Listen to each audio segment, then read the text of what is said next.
You know, I was sitting at the dinner table the other night with a confidant of mine, and we were talking about goals, dreams, and aspirations. And you know, very often we'll look at our families, our friends, and look at the businesses that they started up, the relationships that they have with their spouses and with their children, and the educational paths that they pursued, and we'll say, we want that. We aspire to have those and reach those goals just because we like the results that we see in their lives, and we want the same results for our lives.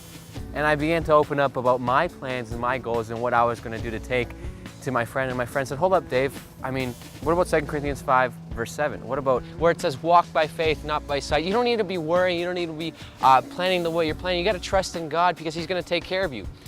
But this Bible verse, 2 Corinthians 5, 7, is one of the most misinterpreted scriptures in the New Testament, where we only take the first aspect of it and we say, walk by faith, not by sight, when we want this jolt of faith or belief in a situation that we can't explain. But really, in fact, in its full context, what it's saying is it's twofold. Yes, the first part, my friend was right. You have to trust in God. You have to trust in God and His will. But really, the second part of it is to look at your work, your family, your relationships through God's eyes, through God's planning, through God's calling for your life. And very often as Christians, we'll say God is going to be the lamp unto our feet and a light unto our path, or God's going to guide our steps. But if you're not walking, you're not going to be going anywhere. If you're not taking steps, God doesn't have anything to guide. And I get reminded of the scripture in Deuteronomy 28 where it says, God will send rain on your lands at just the right times. He'll send His blessing upon you in your life. But if you're not planting the seed, if you're not working the ground, if you're not tilling the soil, when the rain comes, you're not going to reap that harvest that will be ever so bountiful.